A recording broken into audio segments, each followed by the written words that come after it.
Okay, well, let's begin. Thank you so much for joining us this evening. We are really excited to have our special guest, Christine Van Geyn, with us tonight. We look forward to hearing from her, but first, a few notices from FTC. We want to first of all thank our members for their ongoing support. Your support is critical to our functioning and our ability to do the things that we do. And I encourage any attendees who are not members, if you are not, to please join us and become a member. Also support FTC's social media presence, which is quite varied. We have a Facebook channel that you can post, like, comment, and share. We have a YouTube channel. Hit the subscribe button and like us. This sends a signal to the YouTube algorithm to recommend more of our content to you. And we're also on Rumble, so please check us out on those places. Take a listen to FTC's podcast on Substack and Spotify, and subscribe to our Substack bi-monthly posts. Also visit freedomdefensecanada.com and comment on our blog. FTC is a forum for conservative and Christian voices, so please join us and make your voice part of the larger voice of Canadians who are concerned for the direction of our nation. We are going to have a Q&A session after the presentation. So let me explain a little bit of Zoom etiquette in order to create an atmosphere of respect.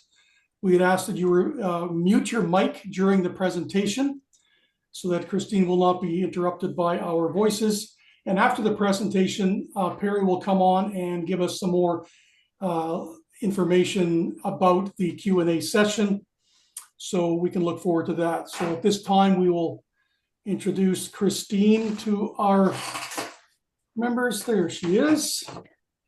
All right, let me introduce Christine for you in some fashion here. Christine is a Canadian lawyer who has been the litigation director of the Canadian Constitution Foundation since 2020.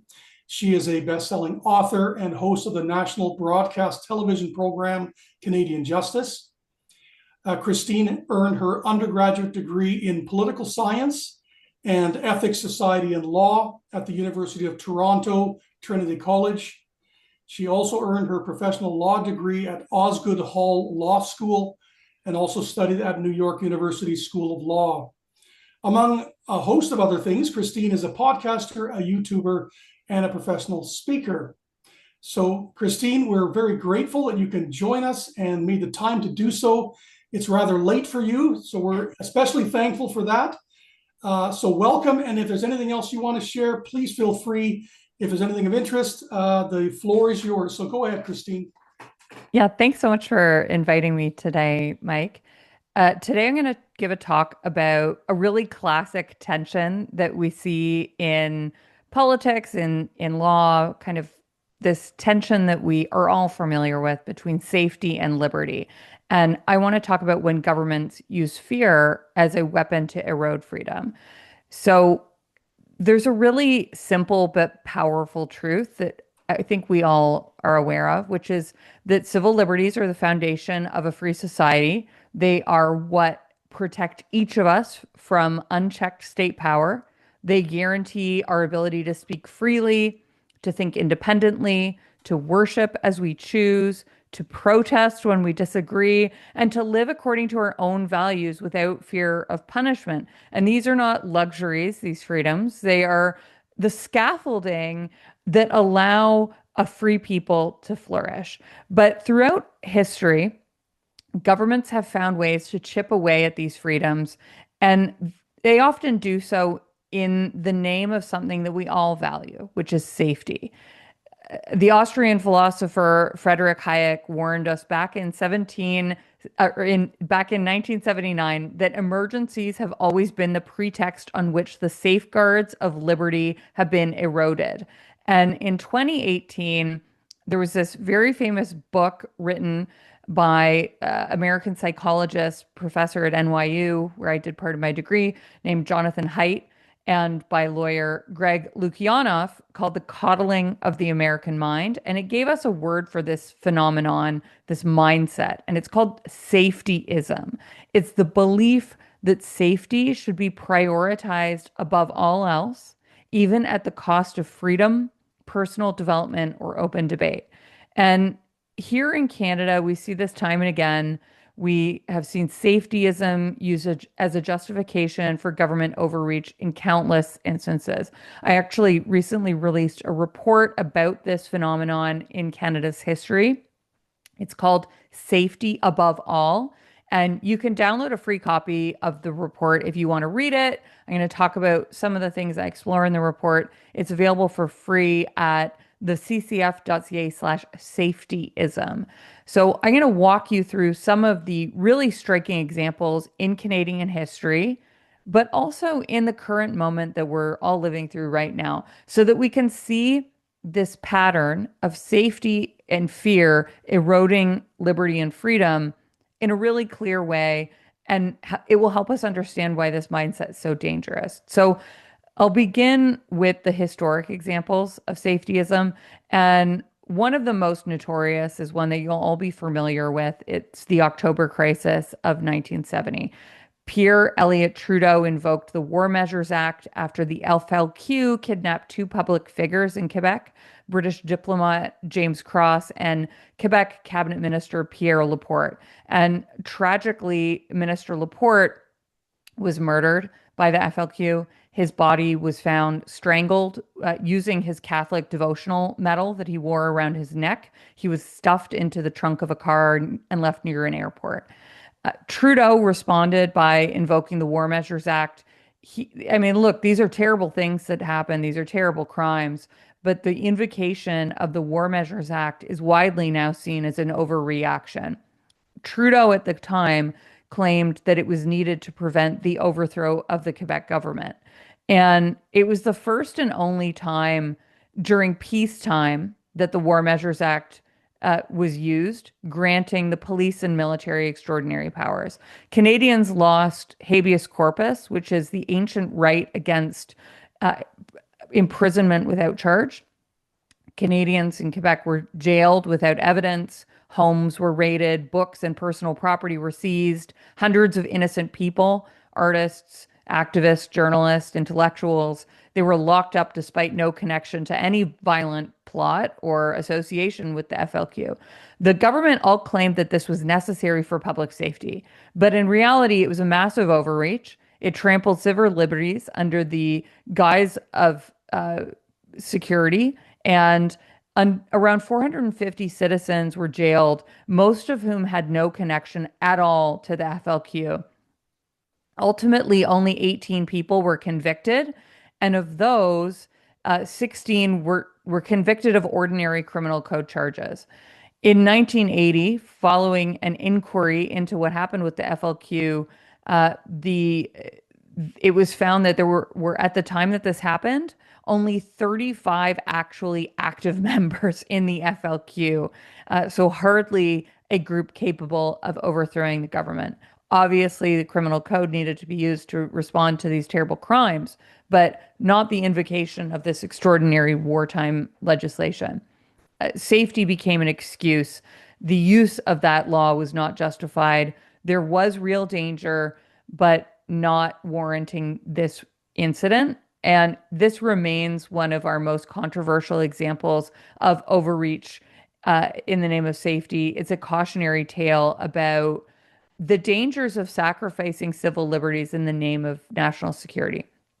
But if you fast forward to 2022, we see that the Trudeaus did not learn any lessons from that incident. Justin Trudeau, Pierre's son, invoked the Emergencies Act during the Freedom Convoy protests, which were, as I'm sure you all remember, these noisy and disruptive protests in downtown Ottawa and at some border locations, all related to COVID-era restrictions. The historic parallel between both Trudeaus using these laws is shocking because the Emergencies Act is what replaced the War Measures Act after that legislation was abused. It was created with an intentionally higher and clearer threshold in order to prevent that type of abuse. But Justin Jr., or Trudeau Jr., just blew past all of those limits. Bank accounts were frozen without warrants. Peaceful assemblies were prohibited, yet Canada's own spy agency, CSIS, stated that there was no threat to the security of Canada, which is required under the Emergencies Act to invoke for a public order emergency. We obviously challenged this law at the Canadian Constitution Foundation. And in January of 2024, the federal court released its decision in our challenge to the use of the Emergencies Act. The court held that the government had not met the legal threshold and that the use of the Emergencies Act and the prohibition on gatherings and the freezings of bank accounts, that those were all illegal, that it violated Canadians' charter rights to freedom of expression and to be free from unreasonable searches and seizures. That is under appeal now, but at the federal court held that those measures were not demonstrably justified in a free and democratic society. So in both cases, safety was the excuse and liberty was the casualty.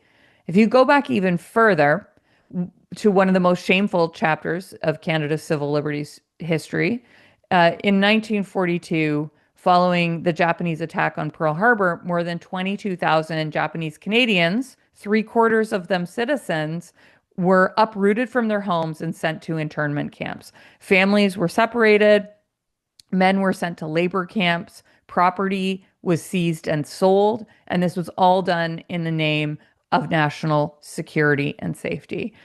The War Measures Act was the law that was used. This was a wartime invocation of the War Measures Act, though, to distinguish it from when Pierre Elliott Trudeau used it. And it provided legal cover to suspend civil liberties of Japanese Canadians and to take extraordinary and wildly discriminatory actions against them in the name of national security, even though there was no evidence that these individuals actually posed a threat. The chiefs of the Canadian Army and the Navy actually denied that Japanese Canadians posed a danger. It was racism and fear dressed up as safety.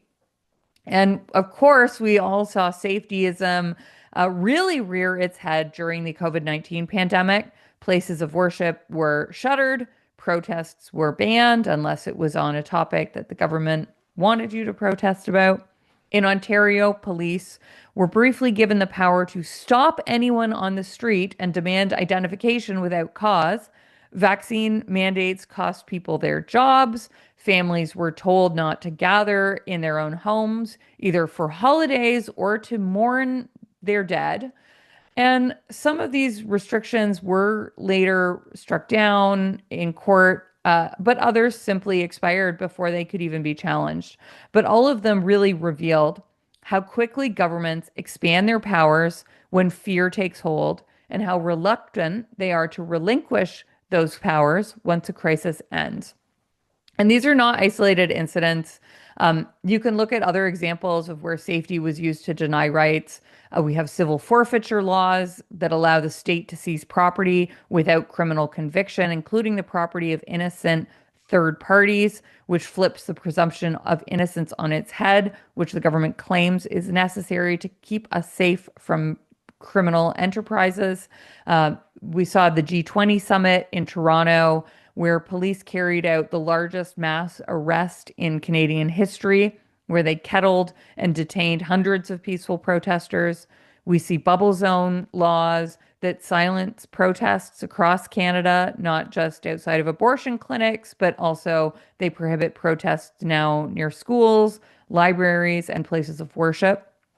Provinces actually use the rationale of health and safety to hide protectionist policies and undermine free movement and free enterprise of goods. Police engage in policies like carding and random traffic stops, again, defended as safety measures, but which disproportionately target Black and Indigenous Canadians and actually erodes trust in law enforcement. And we had, after 9/11, these security certificates that allowed people to be detained and deported on secret evidence that they were not allowed to see or challenge, all in the name of national security. So each of these examples shows a pattern. Governments claim they're keeping us safe, but what they're really doing is violating civil liberties and taking away some of our fundamental freedoms. These historic examples matter because the trend is accelerating in the present day. We're involved in litigation right now in Nova Scotia where a few months ago, the entire province's forests were deemed off limits due to dry conditions. On August 5th, Premier Tim Houston in Nova Scotia announced a sweeping and irrational measure, a province-wide ban on entering the woods until October 15th. You're clear now to enter the woods in Nova Scotia. But this was done under the Forests Act, but it prohibited hiking, fishing, bird walking, dog walking, picnicking, or even inviting family onto private forested land. And it could result in fines of $25,000 plus processing fees. The rationale for this ban on entering the woods was elevated wildfire risk. And yes, of course, I know a lot of you are based in British Columbia. Wildfires are devastating. They are dangerous. You know this. Burn bans make sense when the conditions are dangerous. Vehicle bans make sense. There's rationale there. A hot exhaust pipe can, on an ATV, for example, can ignite dry leaves. But and it makes sense to prohibit access to places where there is active fire or firefighting going on. But a blanket ban on walking or having a picnic across the entire province is obviously disproportionate and irrational. Walking does not cause fires. Banning Canadians from enjoying Crown land or even their private land in this way is overreach, and it's all disguised as safety. I mean, if you compare the approach taken in Nova Scotia to the approach taken in British Columbia, it's very different. In BC, the approach is precise and targeted and rational. When fires are active, exclusion zones are mapped that show exactly where and what activities are restricted. The public in BC can follow those rules. Nova Scotia, in contrast, has a broad and irrational rule, and it's basically performative panic. And when the public sees that, it actually undermines trust in government rules. People are less likely to follow rules that they don't think make any sense. And as a result, the opposite of is achieved. It actually can erode safety because if people don't believe any of these rules make sense, then they are less likely to actually abide by a burn ban, which does make sense. So another example that you're probably familiar with that more recent is the case of Sean Feucht. Sean Feucht is an American Christian worship singer. He mixes music with some political and social commentary. He has views on abortion and gender identity and COVID policies. His views are conservative. They can sometimes be provocative. He is entitled to those views. They are an expression of his views and his deeply held beliefs. There is nothing remotely criminal about his views. His views are shared by many other people. They do not approach anywhere near Canada's legal threshold for hate speech, which is high and should be high. It's high for now. More on that later because Mark Carney's trying to change that.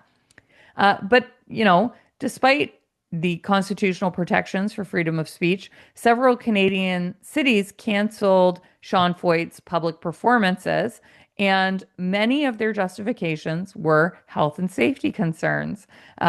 Some places alleged that they would not be able to ensure the safety in a public park if there were protesters or counter-protesters.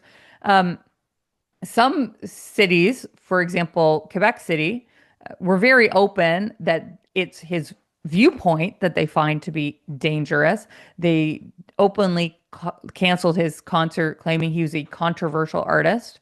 Montreal required a special event permit on extremely short notice in a obvious attempt to block a religious service.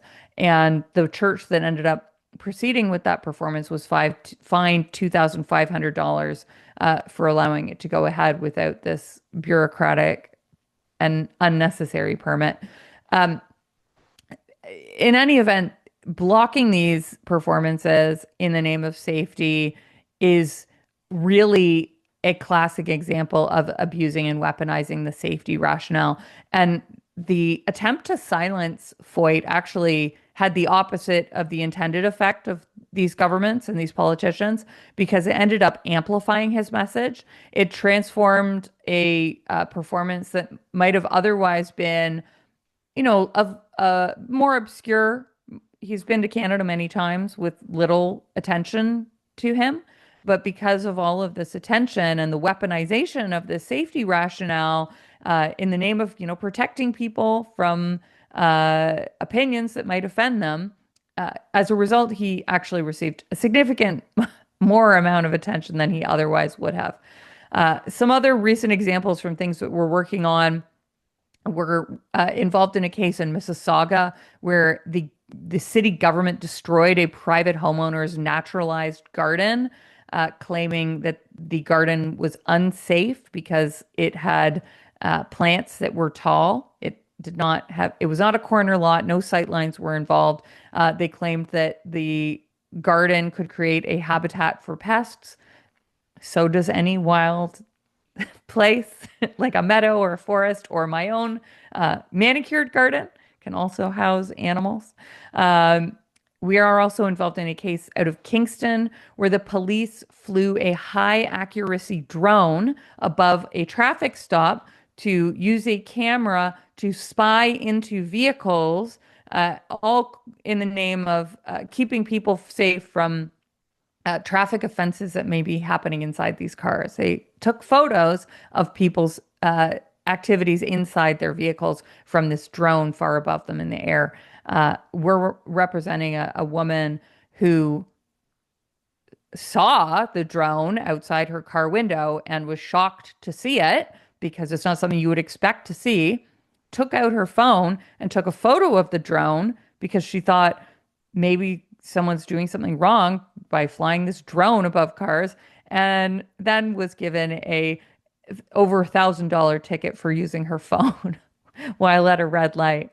All in the name of keeping people safe, right? The police need this drone to monitor traffic. We are involved in litigation in Niagara Falls, where the city declared an emergency due to a solar eclipse earlier last year. They argued that less than 1 minute of darkness plus a large number of tourists in Niagara Falls, which is a regular feature of the falls, they said that this created an emergency that required them to have special powers to keep the people of Niagara safe from the minute of darkness. The same city, Niagara Falls, also banned signs at city council, claiming that these signs could be used as a weapon and are therefore dangerous. There's another community in South Bruce Peninsula that requires a permit to picket on sidewalks. We don't need government permission to protest, and the requirement does nothing to keep people in South Bruce Peninsula safe. We were involved in litigation in Whitehorse, where city council banned what they defined as microaggression, which is an unconscious thought that may harm another person's feelings. They banned those in the name of protecting the emotional safety of people at council meetings. They have repealed that. So far, thinking unconscious thoughts is still permitted in Whitehorse council meetings. And we're involved in litigation in Waterloo, where there is an anti-bullying law that bans mean words in the name of keeping people emotionally safe.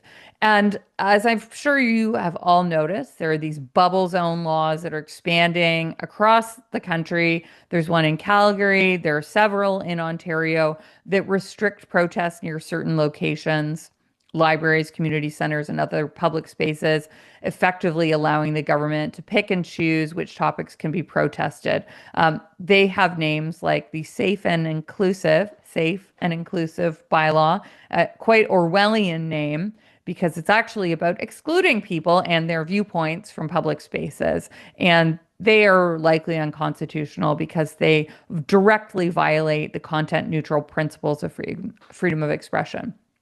Now, the Trudeau government was a master of using safety as a justification for limiting rights.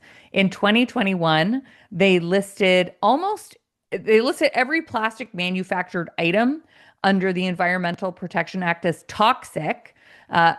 This includes children's toys, healthcare devices, protective helmets, like a hard hat, is made of plastic, car parts, computers. All of this happened via a single cabinet order without parliamentary debate. So thank you, Justin Trudeau, for keeping me safe from straws. He introduced Bill C-63, the Online Harms Act, which would have created something called a Digital Safety Commission, which is a new bureaucracy, because we need more of those, that would have enormous powers over social media, regulating things like bullying and hate speech, which has a subjective definition.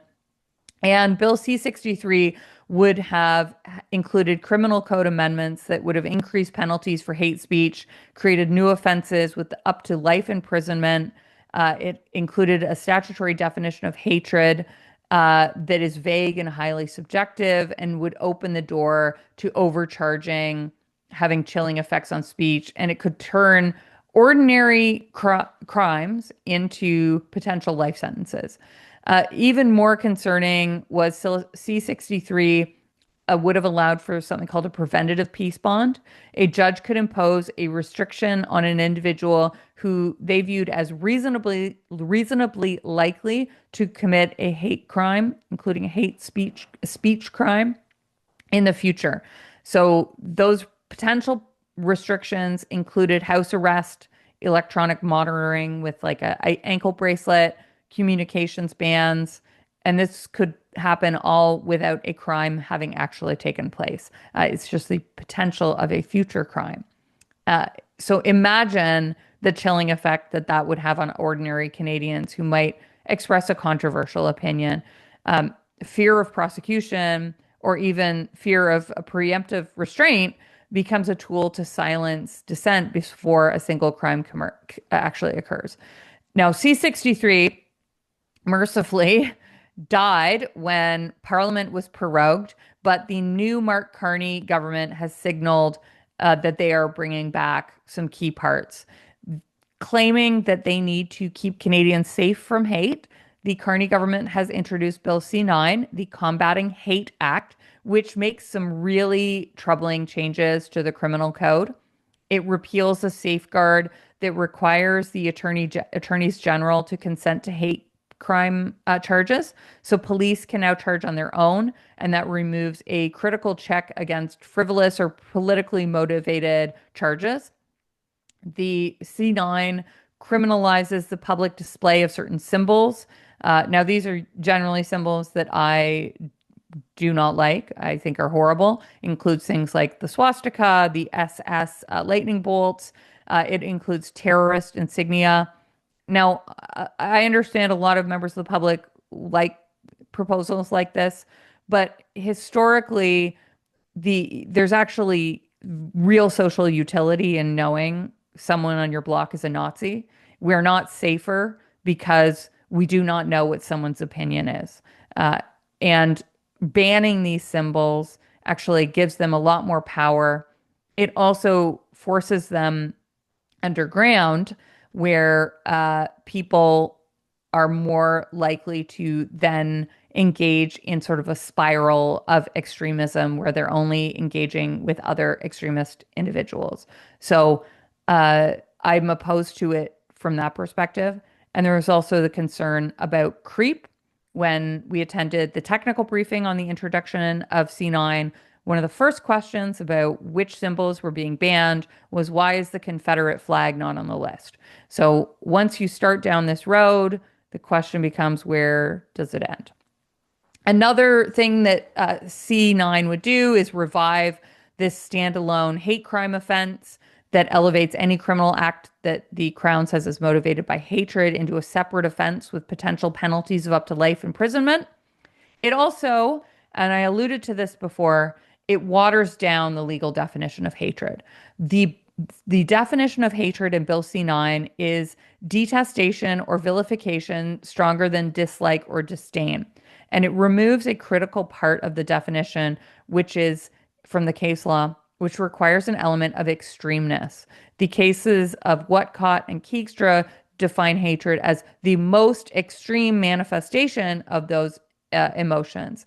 And it looks like the Mark Carney government is removing this part of the definition to deliberately lower the threshold and allow for more charges, more convictions, more prosecutions for speech-related offenses. uh, I think that there's this desire to move in the direction that the UK is heading in when it comes to the policing of speech in Canada. And we all know how much admiration Mark Carney has for all things British. And I think that this policing of speech is no exception. I think that he seems to have been inspired by a lot of the things that we're seeing there. So C9 is essentially a continuation of C63, bringing back the criminal provisions. And we know that that Digital Safety Commission that I mentioned, Minister Stephen Guilbeault has said that he plans to bring that aspect of the bill back separately. So this is going to result in Canadians facing a comprehensive web of legislation that threatens freedom of expression, all under the guise of keeping people safe from an amorphous definition of hatred, and to keep our feelings and emotions safe, which you have no entitlement to in a free and democratic society. A robust and resilient society is one where people can tolerate disagreement and being exposed to views with which they disagree. Now, there's also other changes in other pieces of legislation that this current government is proposing. It's not limited to speech. There's an expansion of surveillance powers in other pieces of legislation. Bill C2 was introduced earlier this year, and it had a number of really troubling provisions. For example, Bill C2, which is cybersecurity legislation, it would allow financial institutions to spy on transactions and report suspicious activity. It empowered Canada Post to open mail without warrants and safeguards. It allowed police to demand subscriber information from service providers without warrants. And it would prohibit cash transactions of over $10,000, which increases the traceability of transactions by government. Now, all of this was framed as necessary in the name of safety, but it really represented a profound intrusion into privacy and large expansion of surveillance. Fortunately, the government has backed down on this. They have reintroduced some of this as Bill C12, and they have removed those most egregious elements that I just mentioned.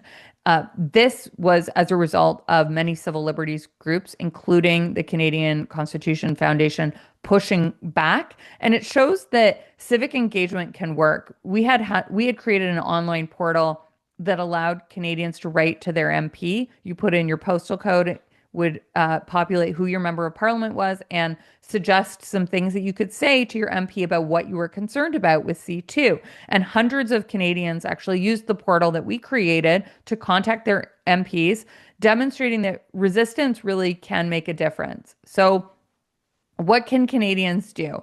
As I said, you can write to your MP. Tools like that portal are still active for other pieces of legislation. It's not just C2 and C9. There's also another bill, C8, that I won't get into.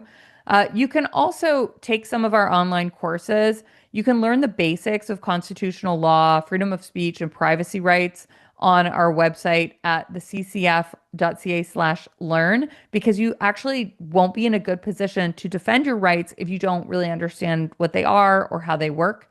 Another really important thing to do is, please, if you have children, if you have grandchildren, teach the next generation about the importance of civil liberties. Educators and parents can use resources like our online courses. We've developed a series of course packs that are available for free to teachers who want to teach their students about our Constitution. I've written a new children's book called Maple's Garden that instills in children the importance of the value of freedom of expression for children. And you can challenge the safety narrative. I mean, learn from history, recognize when governments are manipulating fear to gain power, question whether laws and regulations are truly necessary or if they're just performative, like that Nova Scotia fire ban. And these are not abstract ideas. They're actionable frameworks for every Canadian that they can engage in to challenge this type of overreach. I think the central lesson here is yes, safety is important, but it cannot be the highest and only goal of a free society. The safest society imaginable is a prison. It's a place where people cannot speak, move, or act freely. And safety without liberty is not security, it is oppression. So, true safety actually includes protecting freedom. It's our freedoms that make us resilient. They allow debate, dissent, innovation, and accountability for those people who are in power. Without these, we are vulnerable not just to things like crime and natural disasters, which of course are dangerous, but we become susceptible to the abuses of the state itself. And, we at the CCF repeatedly step into that breach. We challenge the Emergencies Act in court. We defend property owners against unjust civil forfeiture. We've opposed these unconstitutional bubble zones. We fight against arbitrary fines like that one that Kingston woman received from an unlawful search. But, the fight does not belong to lawyers like me alone.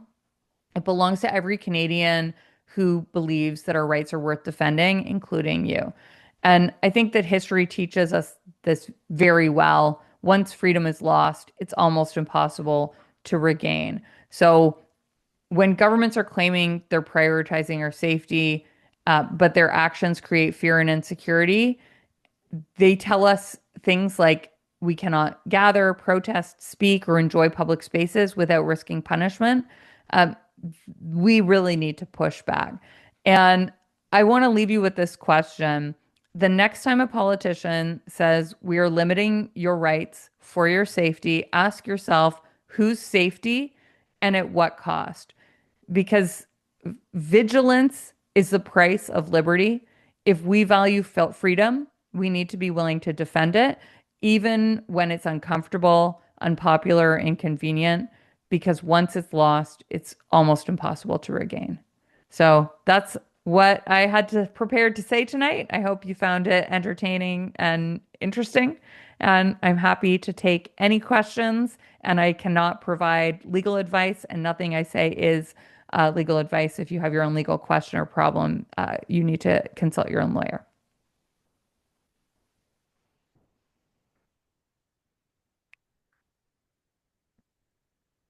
Okay, am I spotlit? I guess I am.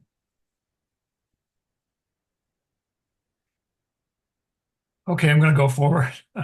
And first of all, wow.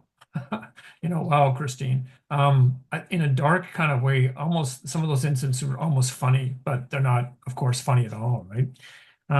So I like to explain how we do this, or we've done. People who have been with us before know this. We like to keep your mics muted. I'm going to go to the chat box for questions. If you have questions, please write them in the chat box. Depending on the number of questions, I may combine some so that most people's questions will be able to be answered by Christine. And then we'll move to open mics near the end of the event, but I'd like to do more of that this particular event. So I think people are typing right now. So I just like to ask you, I've noticed over the last 10 to 15 years this increase in authoritarianism, right? And totalitarianism all over the world. And having just got back from the UK, as I told you, it's really evident there. About 30 people a day get arrested by the police for some Twitter remark or something like that. So, in your opinion, why is this authoritarianism on the rise? I mean, that's a general question, but what's your opinion about this? I don't know if I have a good explanation for it. I think that there are the reality is that it's an anomaly to have these rights.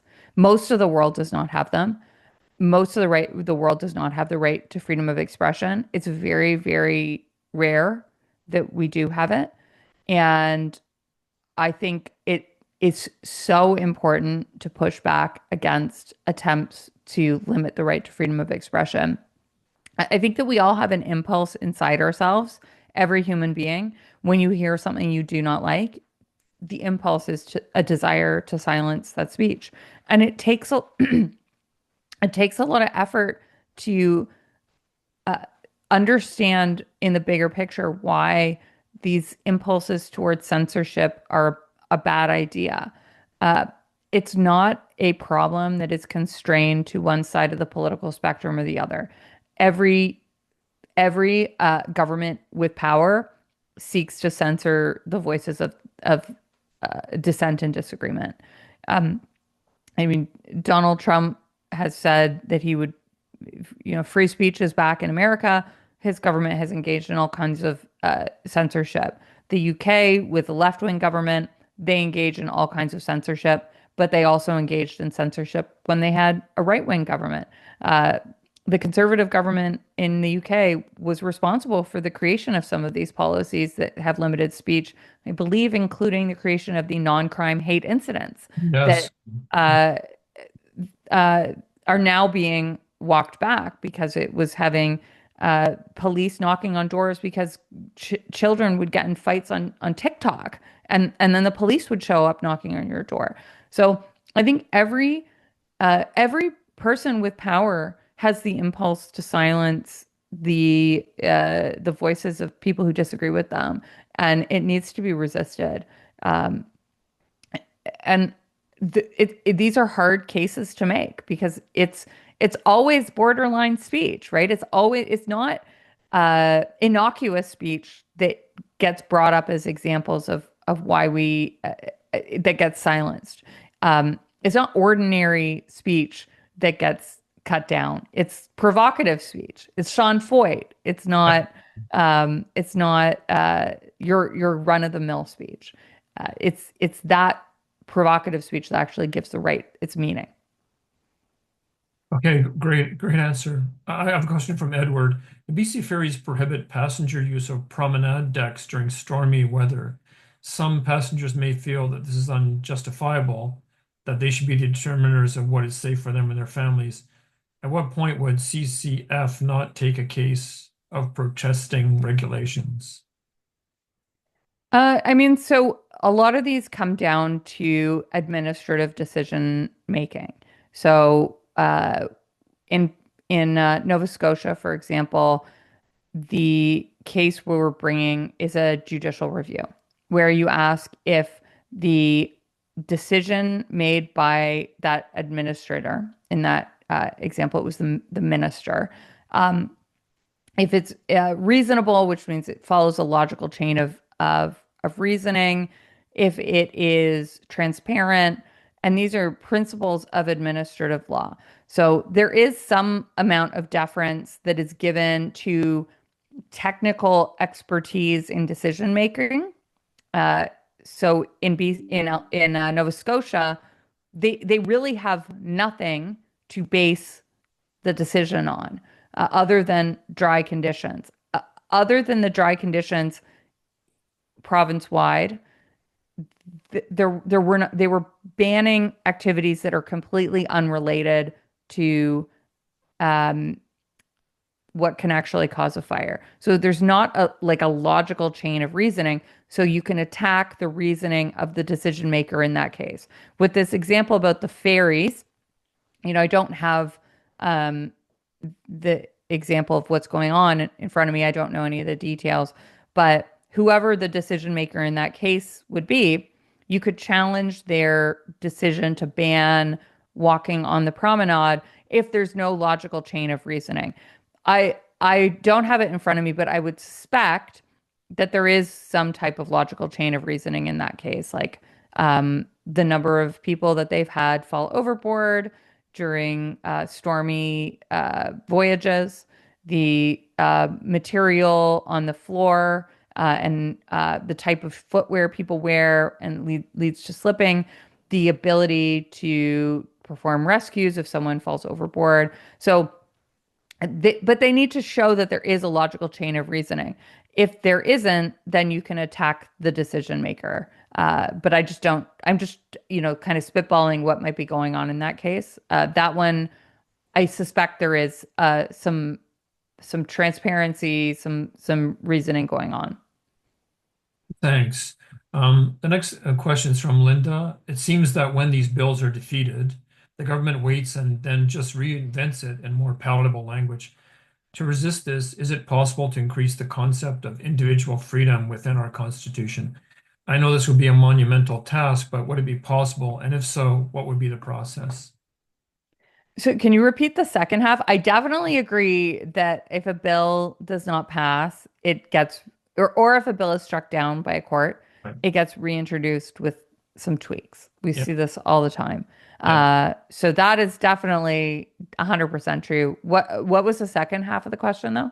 Well, the second half of our question was to resist this, is it possible to increase the concept of individual freedom within our Constitution? I would imagine that would be adding to it or changing the Constitution that way. So I would not support opening up the Constitution to make any amendments to it because I have to say, uh, doing that would more likely result in things going into the Constitution that I disagree with than agree with.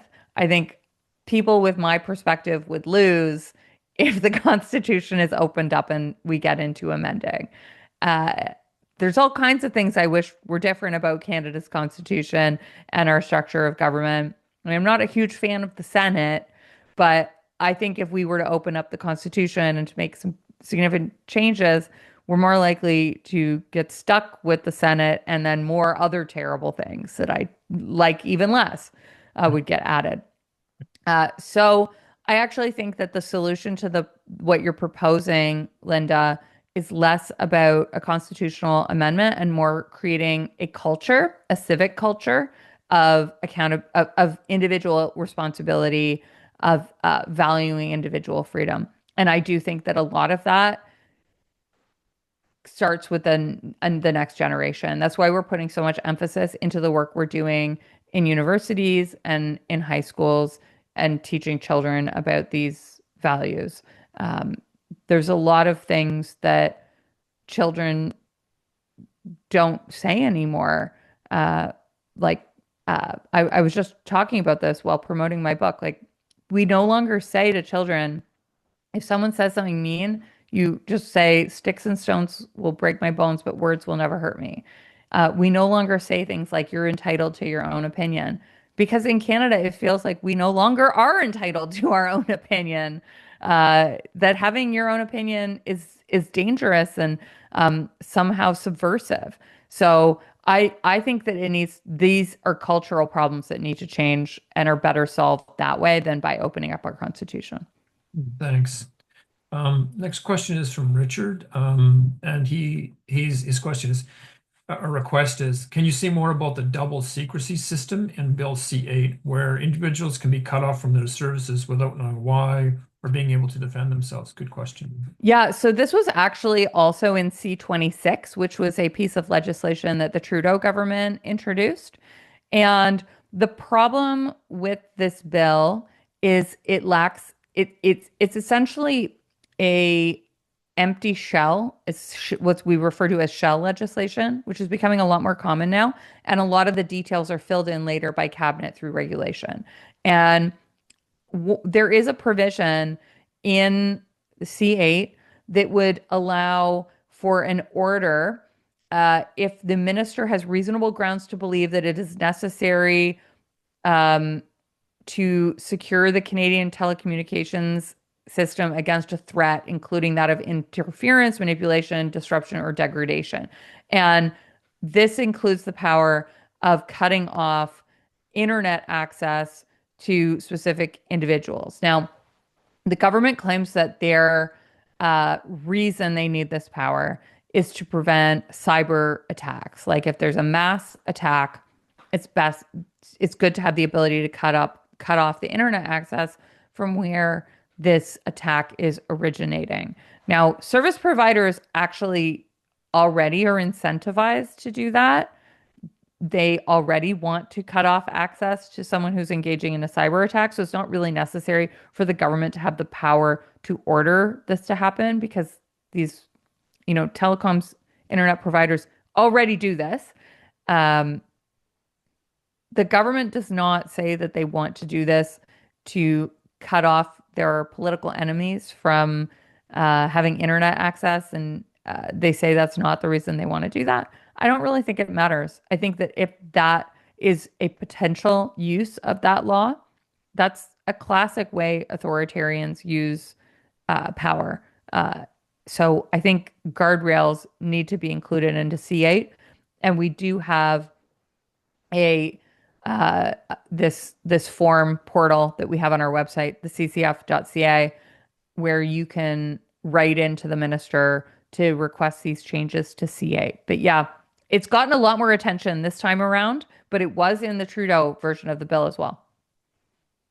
Okay, thank you. Around 8 o'clock or so, I'd like to go to an open forum, but there's some questions that are still here. Are here right now. Jackie O'Brien says the MP less than Lewis argued in Parliament that these laws that you cited aren't needed. The example of anti-Semitism that have escalated since 1023 is because the government isn't enforcing the current laws, criminal laws or laws in the criminal code. Is this a fair argument? Is that true? I agree 100%. I think that anti-Semitism has been on the rise. It's horrible. I live in Toronto. I see it all the time. And I think it's not as bad now, I guess. But these marches that were taking place regularly, including blockading roads, there are very clear laws that prohibit blockading of streets. People who are engaging in blockading can be removed. The right to protest does not include the right to indefinitely stop traffic.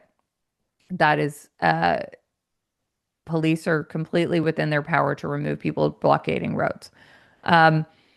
So yeah, I agree with Lewis about that completely.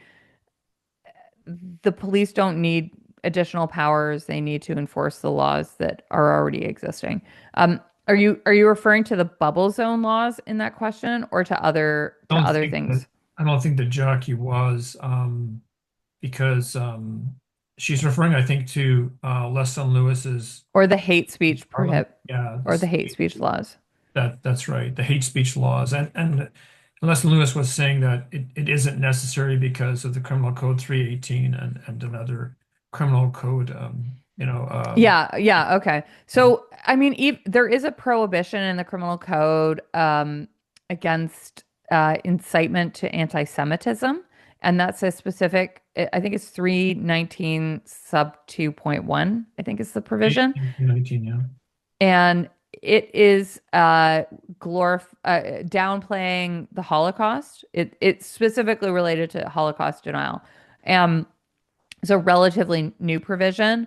Uh, there, we often make comparisons to Germany, where Holocaust denial has been criminalized for a long time for historic reasons.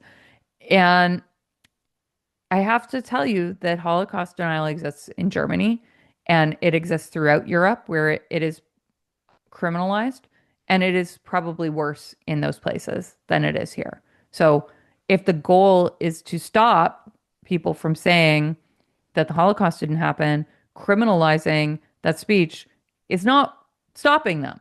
It is the places that criminalize it actually see it more than places like Canada. And very famously, in before there was the provision on Holocaust denial, specifically this very famous Holocaust denier in Canada named Ernst Zundel was traveling around saying these terrible, foolish things, denying the Holocaust. He was charged with some hate speech related offenses, and at his trial, it essentially put the Holocaust on trial, where experts were called to give evidence about the Holocaust, and then the defense trotted out their, alternative history experts who gave ridiculous and foolish arguments about the trying to minimize the horrors of the Holocaust. It's not useful to give a soapbox to those ideas, and that is exactly what those offenses actually did. The problem with criminalizing Holocaust denial is it actually makes it seem like it actually plays into the conspiratorial mindset of people who believe these things. They start believing, oh, well, these are the things the government really doesn't want you to know, and like, come over here and I will tell you these secrets. And it creates that spiral of radicalization. But if you actually bring these arguments out into the public and you have this conversation publicly in front of people, it's actually quite easy to take apart an argument that minimizes the horrors of the Holocaust. There is a lot of evidence about how bad the Holocaust was and how horrific it was. And there's a lot, until, I mean, we're at the tail end of it, but there's living human accounts that you can get about the horrors of this historic event. So we shouldn't be afraid of confronting bad ideas head on. It's a very famous quote from John Stuart Mill is that if you abolish the right to engage in bad ideas and speak bad ideas, you are much poorer from it because we all learn a lot from the clash of truth running into a lie. And that is where, we actually get a lot. Everyone wins. The person who's wrong loses the opportunity to learn to be right. Right. Just a couple more questions, and then I'd like to go to open mic here. So Mike asks, it seems to me that safetyism infantilizes people, treating them as little children incapable of defending or protecting themselves. So how did we get to a place where many Canadians are content to have the state protect them rather than maturing into their God-given responsibility to defend and protect themselves? It speaks to safetyism. I agree with this completely. There's like this expression, like "Daddy govern me harder." It's like this desire that's very Canadian to have this paternalistic government, like looking out for you and protecting you, and that is not what we should look to government for. We should, but again, I think that this is a thing that we repair culturally. We need to teach resilience to our children and to have strength in ourselves. Like, don't accept the victim mentality. No one is coming to save you, let alone Mark Carney. Right. And then Edward asks, not let alone Mark Carney, indeed. Then Nova Scotia challenge to entering banned forest zones was begun by a man who deliberately broke the law without any apparent need to do so, and directly in front of authorities who were in charge of enforcing legislation. Is this a legitimate challenge to overreach? So, okay, I'll tell you what's going on there. So, yes, there's this man, Jeff Evely. He did this. It's possible to challenge a law that way. He did get a ticket. Our case has been joined with his. We're not representing him. He has separate counsel.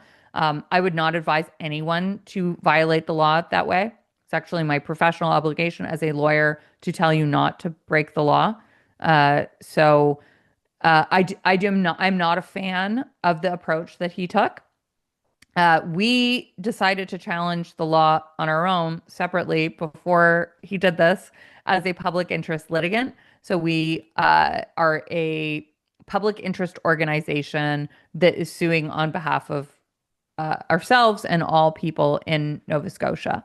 So because they're both our case and Mr. Evely's case are challenging the same restriction, our cases are being heard together, but we're not involved in his case, and I would not recommend anyone take that approach. Thank you. We're going to go to open mic now. So for those of you who would like to directly ask a question to Christine, if you go down to, I believe it's React, and raise your hand, it's at the bottom or the top of your screen, and raise your hand, I'll be able to direct your question to her, right? So fire away, folks, if you have a question.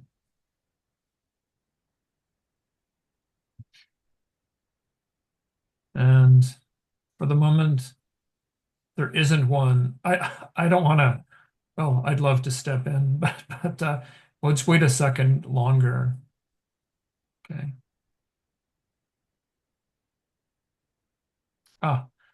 Jeremy Smythe has a question. So Jeremy, can you unmute or? Can you hear me? Yeah, Yes. I hear you, yeah. Yes, thank you for a wonderful presentation. I just wondered which actions of the present U.S. administration constitute dangerous censorship in your reportage or in your finding of their governance at the moment? Yeah, so I'll give you two examples. The Jimmy Kimmel example is a terrible example where the what was it? It's the FCC commissioner or one of the people who's in charge of the telecommunications industry kind of gave this veiled threat of against the network. And the network responded by canceling Kimmel's show. I mean, I'm not a fan of Jimmy Kimmel. I don't think I've ever watched his show, but I think if the king coming at the clown is not a good idea, uh, it is completely an inappropriate use of executive authority to try to suggest that certain programming shouldn't be permitted because Kimmel made some incorrect statement about who killed Charlie Kirk. That's what triggered that. That is not the basis by which, like, the federal government should not be deciding what content is on network television. Full stop. Another example is on the deportation order against a Turkish person on a green card for a op-ed that she wrote in support of Palestinian people. Now, I'm on record as a Zionist who has supported Israel's position taking out the terrorist organization of Hamas in Gaza. I do not agree with the content of this op-ed, but deporting a person for a mainstream viewpoint, and like nothing that she said in that op-ed is radical or extreme. It's pretty mainstream, or was a mainstream expression of, opposing the war. And she was targeted specifically because of that op-ed. Both of those things are completely unacceptable in my viewpoint. May I ask a second clarificatory question? Yeah. In what context would the government, in your view, have a right to challenge speech if it's an incitement to violence? So in the US or in Canada? Because well, anywhere, but I mean, just sort of as for argument's sake. Incitement, there are criminal prohibitions on incitement to violence, right? And these are long-standing limits on speech. So if you're standing in front of the mayor's house, and like John Stuart Mill even has spoken about this, if you're standing with a mob with pitchforks and torches in front of the mayor's house, and you say, we should all get the mayor, we should all kill the mayor.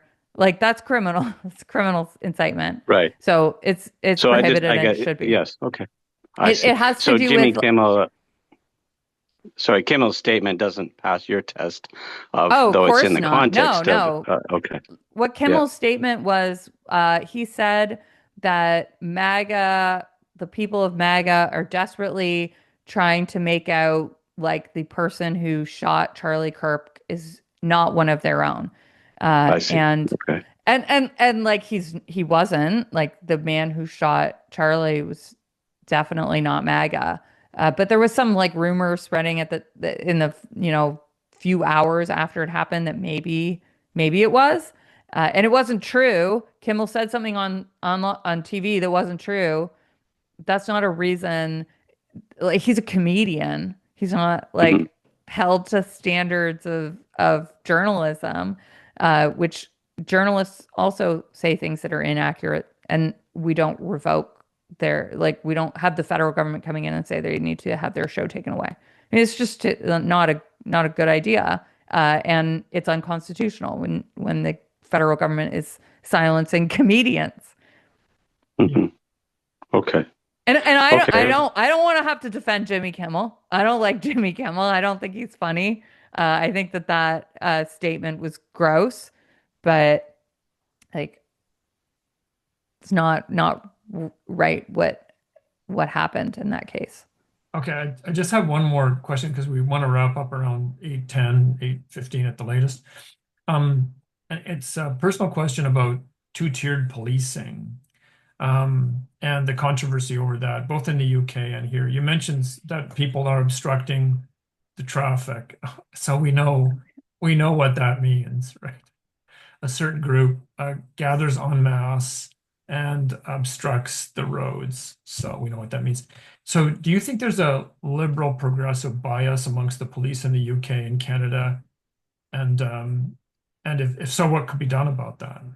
I don't know if it's within the police. I mean, I know police officers and they don't generally have a liberal bias, I have to say. The cops I know are not generally, but maybe it's just because I know them. Um, I think that, yeah, I don't have a good explanation of why the police have not enforced laws against blockades, Yeah. but I don't know why. But you know, we saw stuff like that during the pandemic, right? There was enforcement against if you were protesting at the legislature in Alberta against COVID restrictions, like there were arrests that took place there. But in the same time frame, Black Lives Matter was taking off, and we had politicians, you know, taking a knee at big public protests. It's like, so which one is it? Like, is like, why are you enforcing? It seems like based on the subject matter of the protest. Um, yeah, it was bizarre, and I still don't understand why that happens. Yeah. But Okay. it's an enforcement problem. Like Yeah. Why don't it's they? not going to be solved by giving the police a new law because they already have those tools. Okay. Thanks so much. And I'm going to turn this back to Mike. Okay. We're at 8:09. If there are no more questions, if anybody has a question, please raise your hand. But we'll turn it back to Mike to wrap things up. Okay. Well, Christine, thank you. That was a really engaging conversation, and I appreciated your analysis and the things you brought. This is I think this is a really critical issue for Canada. It almost seems to be one of those meta issues that kind of overarches so many other issues. And as Canadians, it's very important that we, well, grow up. We need to grow up and really mature in our understanding of whose responsibility is to keep us safe. I don't want the state to keep me safe. I want the state to stay out of the way for the most part and just do a minimal amount of work that the state is supposed to do. But let us as Canadians grow into maturity and take on the responsibilities we have as adults, as parents, as communities to care for ourselves, to keep ourselves safe, and not let governments make rules and laws about how we should be kept safe. So thank you so much, Christine, for your presence. Thank you for speaking with us. We look forward to future opportunities as they may present themselves. And yeah, we also look forward to putting this video online and looking forward to the interaction that happens there. So thanks so much for being with us tonight. I would also like to just say a few things to our attendees before we go. Two things. First of all, the event recording will be sent out this week. So please, those of you who are here this evening, share it with family and friends. Let them know what you heard. Share it more broadly. It's a very important topic and subject, one that we should be discussing. And secondly, we welcome and value comments on Substack and blog posts as well. So with that being said, we want to say thank you all for attending this evening, for your questions, for your attention. And again, thanks to Christine for your excellent presentation. And we look forward to next time. So from that, we thank the board wants to thank everyone and wish you all a good night.